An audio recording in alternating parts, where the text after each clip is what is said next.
నమస్తే BCN news కి స్వాగతం. నా పేరు నీలిమ. ముందుగా ముఖ్యాంశాలు. ఏపీలో కూటమి ప్రభుత్వ ఏర్పాటుపై స్వరూపానందేంద్ర సరస్వతి కీలక వ్యాఖ్యలు. క్లిష్ట పరిస్థితుల్లో ఉన్న ఏపీని ఆదుకుంటారంటూ వ్యాఖ్య.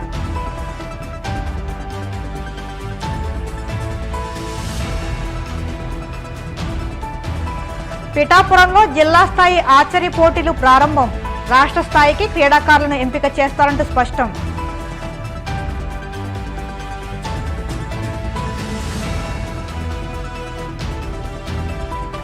పవన్ ప్రమాణ స్వీకారానికి ఎదురు చూస్తున్నామన్న పిఠాపురం నియోజకవర్గ ఇన్ఛార్జ్ మర్రెడ్డి శ్రీనివాస్. పవన్ సూచనల మేరకు అందుబాటులో ఉన్నట్టు ప్రకటన.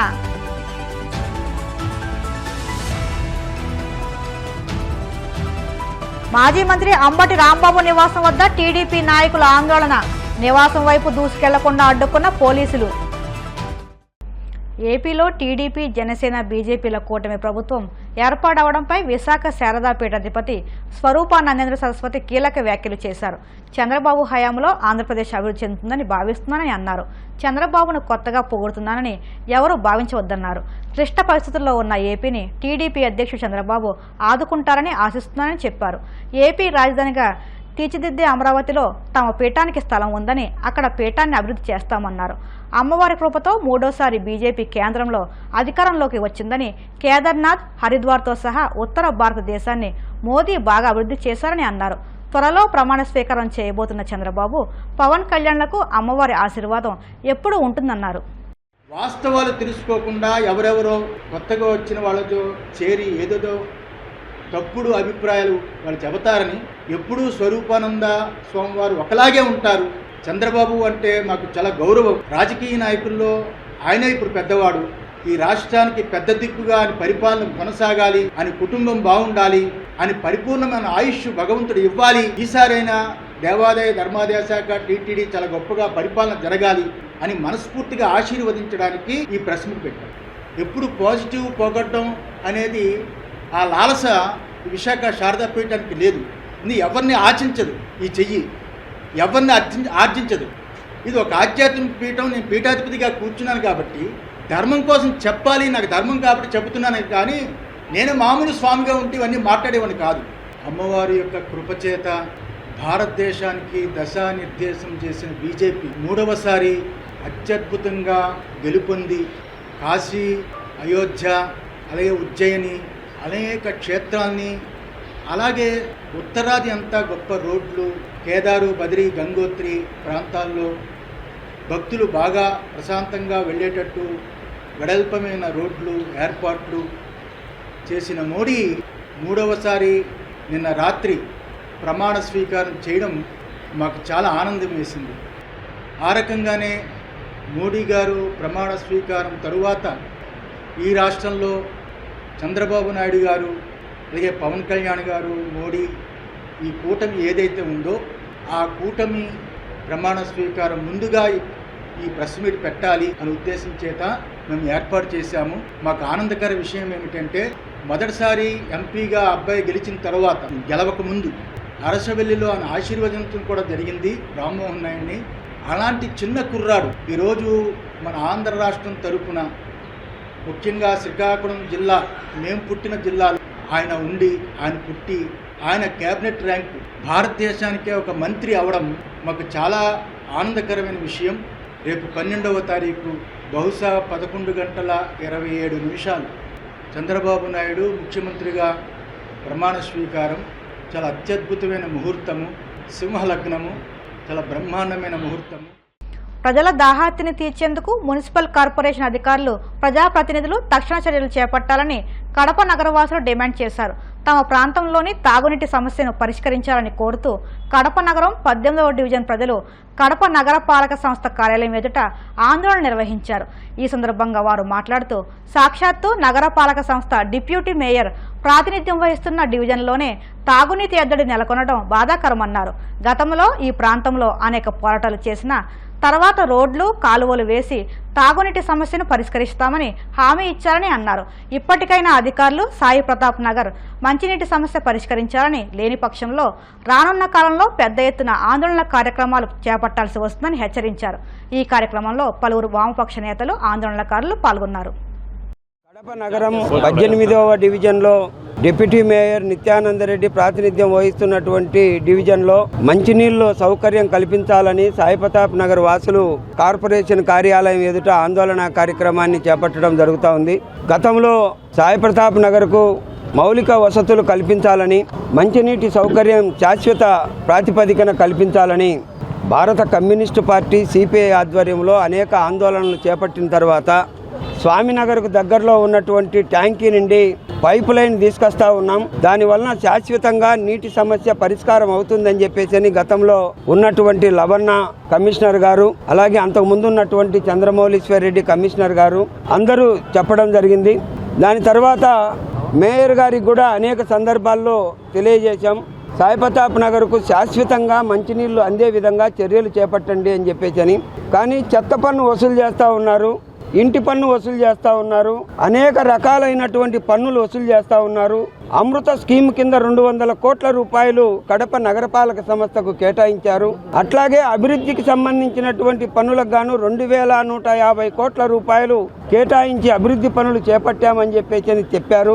దాదాపుగా 2500 కోట్ల రూపాయలు వచ్చినటువంటి ఈ కడప నగరపాలక సంస్థలో కనీసం నీటి సౌకర్యాన్ని కల్పించలేనటువంటి దౌర్భాగ్య స్థితిలో మున్సిపల్ కార్పొరేషన్ అధికారులు ఉన్నారంటే సిగ్గుచేటు అనిపించడం లేదా అని చెప్పేసి మేము అడుగుతా ఉన్నాం.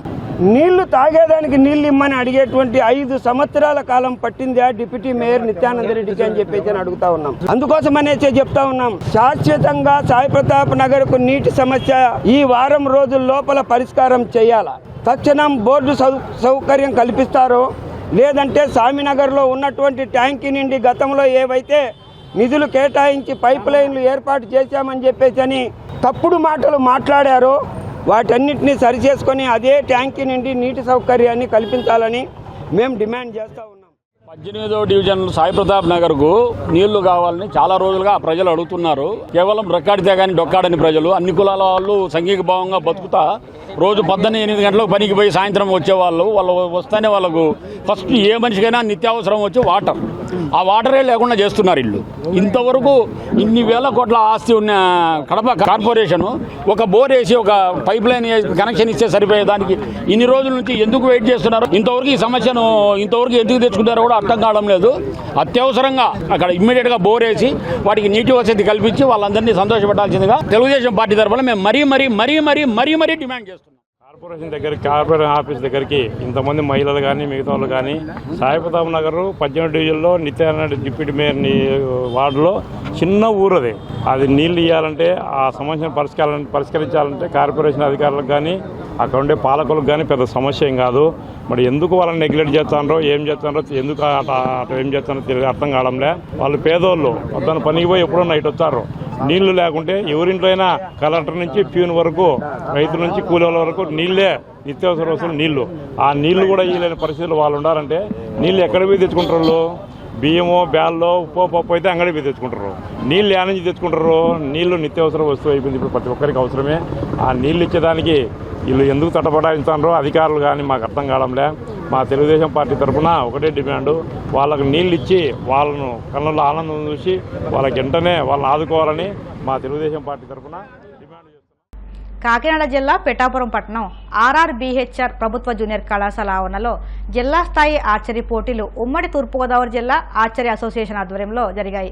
అండర్ 10 నుంచి అండర్ 15 జట్లలో ఇండియన్ రౌండ్, రికార్వో కాంపౌండ్ విభాగాల్లో పోటీలు నిర్వహించారు. ఈ సందర్భంగా ఆర్చరీ అసోసియేషన్ జిల్లా అధ్యక్ష కార్యదర్శులు JNS గోపాలకృష్ణ, P లక్ష్మణరావు మీడియాతో మాట్లాడుతూ ఇక్కడ నిర్వహించిన పోటీల్లో ప్రతిభ కనబర్చిన వారిని ఈ నెల 24-25 తేదీల్లో విజయవాడలో జరగబోయే రాష్ట్ర స్థాయి పోటీలకు ప్రాతినిధ్యం వహించే జిల్లా జట్టుకు ఎంపిక చేస్తామన్నారు.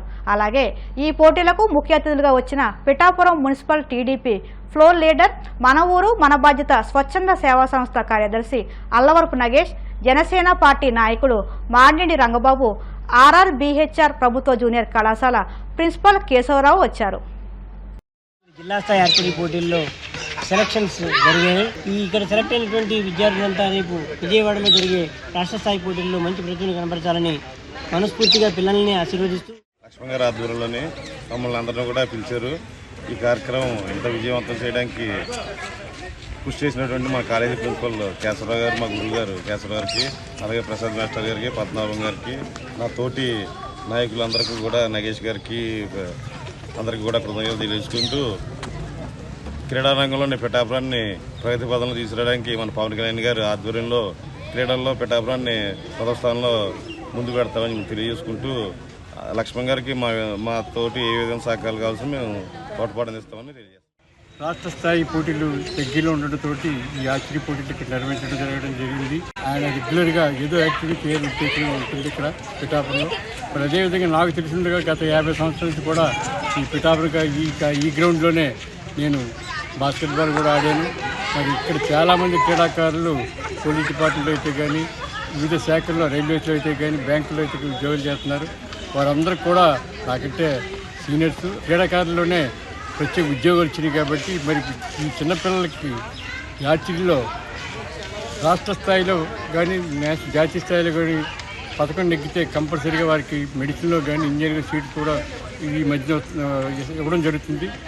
అదేవిధంగా ఈ పిల్లలు కూడా ఏనాటికైనా సరే మన పిఠాపురానికి గుర్తుండేలాగా ఈ రాష్ట్ర స్థాయి కానీ జాతీయ స్థాయిలో పోటీ నెగ్గుతారని ఆశిస్తూ మరి ఈ కార్యక్రమం అంతా కూడా నిర్వహించినటువంటి పిఠాపురం పెద్దలందరూ కూడా వారికి కృతజ్ఞతలు చాలా. ఇప్పుడు ఇక్కడ సెలెక్ట్ అయినటువంటి పిల్లలు రాష్ట్ర స్థాయి పోటీల్లో రేపు 22వ తర్వాత విజయవాడలో వాళ్ళు పాల్గొని అందులో కూడా సెలెక్ట్ అయ్యే వాళ్ళు జాతీయ స్థాయిలో వెళ్ళాలని చెప్పి మేమందరూ కూడా కోరుకుంటున్నాం. అలాగే మాకు పిఠాపురానికి ఇప్పుడు వచ్చినటువంటి మా పవన్ కళ్యాణ్ గారు ఎమ్మెల్యేగా వస్తున్నారు కాబట్టి పిల్లలు రాష్ట్ర స్థాయిలో జాతీయ స్థాయిలో కూడా గెలుపొంది సర్టిఫికెట్స్ అయితే మెడల్స్ అయితే ఆయన చేతుల మీదకి అందుకోవడం మా అందరికీ కూడా చాలా ఆనందంగా ఉంటుంది. దీనికి కృషి చేస్తున్నటువంటి లక్ష్మణ్ గారికి పిఠాపురంలో ఉన్నటువంటి ప్రజలందరి తరపున మన ఊరు మన బాధ్యత తరపున ఆయనకి ధన్యవాదాలు, కృతజ్ఞతలు తెలియజేస్తున్నాం. జిల్లా స్థాయి పోటీలు పిఠాపురంలో నిర్వహించడం, ఈ యొక్క ఆర్ఆర్బీహెచ్ఆర్ గవర్నమెంట్ జూనియర్ కాలేజీలో మరి ప్రిన్సిపల్ గారు అయినటువంటి వి కేశవరావు గారు ఒక సహకారంతో ఇక్కడ పోటీలు నిర్వహించాం. ఈ పోటీలు నిర్వహించి ఇందులో ప్రతిభ కనపరిచిన వారిని ఈ నెల 22 నుంచి 24 వరకు విజయవాడలో జరగబోయే రాష్ట్ర స్థాయి పోటీలకు జిల్లా తరఫున ప్రాతినిధ్యం వహిస్తారు. తూర్పుగోదావరి జిల్లా నల్లజర్ల మండలం పోతవరంలో పీహెచ్సీ కేంద్రం వద్ద ఆశా వర్కర్లు చేపట్టిన ఆందోళన 7వ రోజుకు చేరుకుంది. పోతవరం ఏఎన్ఎం దుర్గాదేవి ఆశా వర్కర్లను వేధింపులకు గురి చేస్తున్నారంటూ ఈ ఆందోళనలు చేపట్టారు. ఏఎన్ఎం దుర్గాదేవిపై చర్యలు తీసుకోకపోతే సమ్మెను మరింత ఉధృతం చేస్తామని హెచ్చరించారు. ఏఎన్ఎం దుర్గాదేవిని సస్పెండ్ చేయాలి వెంటనే. ఏఎన్ఎం దుర్గాదేవిని సస్పెండ్ చేయాలి వెంటనే. ఆశాలు వేధిస్తున్న ఏఎన్ఎం సస్పెండ్ చేయాలి వెంటనే. ప్రజలకు ఆరోగ్య సేవలు అందించడంలో నిర్లక్ష్యం వహించిన ఏఎన్ఎం వెంటనే. ఏపీ ఆశా వర్కర్స్ యూనియన్ రాష్ట్ర అధ్యక్షురాలు, తూర్పుగోదావరి జిల్లా నల్లజర్ల మండలం పోతవరం ప్రాథమిక ఆరోగ్య కేంద్రంలో గత 2 నెలలుగా ఆశా వర్కర్లు తమ యొక్క నిరసన తెలియజేస్తా ఉన్నారు. ఏఎన్ఎం దుర్గాదేవి పోతవరం 2లో పనిచేస్తా ఉంది. సచివాలయం వ్యవస్థ ద్వారా వచ్చినటువంటి ఈమె ఆశా వర్కర్లు 4.5 సంవత్సరాలుగా వేధిస్తా ఉంది. ఒకటి, ఆమె ఏ రోజు కూడా ఫీల్డ్ లోకి వచ్చి పనిచేసిన పరిస్థితి లేదు. ఎంసీపీ కార్డులు రాయడం, డెలివరీలు, ఏఎన్సీలు, పిఎన్సీలు అన్ని కూడా ఆశా వర్కర్లే చూసుకున్నారు. కనీసం ఒక ఐరిస్ పేషెంట్ కూడా ఏనాడు విజిట్ చేసిన పరిస్థితి లేదు. ఈ రోజున వాళ్ళకి సంబంధం లేని పనులు మాతో ఎందుకు చేయిస్తున్నారని అడిగినటువంటి లక్ష్మి ఫోన్ ని తీసుకుని ఏఎన్ఎం దుర్గాదేవి పగలగొట్టి 2 నెలల తర్వాత ఇచ్చింది. ఈ విషయాల గురించి మాట్లాడుతుంటే వ్యక్తిగతంగా ఈవిడికి సంబంధించినటువంటి గాంధీ అనే వ్యక్తి వచ్చి మా ఇంటికి వచ్చి నన్ను బెదిరించిన పరిస్థితి ఉంది. వీళ్ళు చేస్తున్న విషయాల్లో పర్సనల్ విషయాలు ముందుకు తీసుకొచ్చి వర్కర్లు వేధిస్తా ఉంది. ఇమ్యూనైజేషన్ లో ప్రజల ముందు ఆశా వర్కర్లు అవమానపరచడం, నోటికి ఇష్టం వచ్చినట్టు బూతులు తిట్టడం, ఆశా వర్కర్లు కూలి పని చేసుకునే వాళ్ళు మీరెంత మీ బ్రతుకులు ఎంత అని చెప్పేసి ఈ రోజున ఏఎన్ఎం దుర్గాదేవి నిలదీస్తా ఉంది. వీళ్ళు ఎవరండి? ఆశాలు, ఆ ఏఎన్ఎంలు ప్రజలకు సేవలు అందిస్తా ఉన్నారు. మా బ్రతుకులు ఎంచడానికి వీళ్ళెవరు?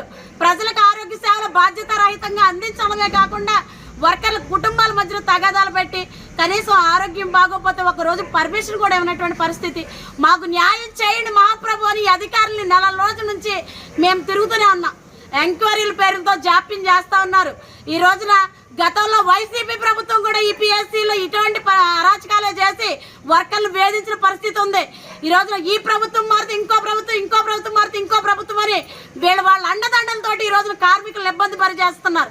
మేము ఈ రోజు ప్రస్తుతం ఉన్న నూతనంగా వచ్చిన ప్రభుత్వానికి ఇదే తెలియజేస్తా ఉన్నాం. కార్మికుల యొక్క సమస్యలను అధికారులు పరిష్కారం చేయించే దిశగా వెళ్లాలి తప్ప రాజకీయ జోక్యంతో వర్కర్ని వేధించడం సరైన పద్ధతి కాదని మేము విజ్ఞప్తి చేస్తా ఉన్నాం. గత 2 రోజుల క్రితమే అన్నమయ్య జిల్లాలో కూడా ఏఎన్ఎం వేధింపులు తాళలేక ఆసుపత్రుల ప్రాణాపాయాలతో కొట్లాడుతూ ఉన్న పరిస్థితి.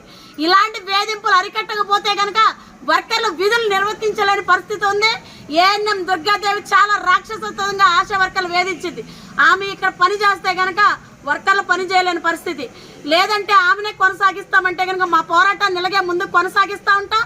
కాబట్టి అధికారులు మాకు న్యాయం చేయాలని, ఏఎన్ఎం యొక్క మొండి నిర్లక్ష్య వైఖరిని నశింపజేసి ఇక్కడ నుండి సస్పెండ్ చేయాలని మేము కోరుతున్నాం. అలాగే అధికారులు ఈ విషయం మీద స్పందించాలని మేము కోరుకుంటా ఉన్నాం. లేని పక్షంలో రేపు జిల్లా వ్యాప్తంగా జరిగే ఆషాఢాలను బాయ్కట్ చేసి ధర్నా చేస్తాం. అలాగే 12వ తేదీన డిఎంఎండ్హెచ్ఓ కార్యాలయాన్ని కూడా ముట్టడి చేస్తామని చెప్పి ఈ సందర్భంగా హెచ్చరిస్తాం. ఇప్పుడు కాసేపు ప్రకటనలు.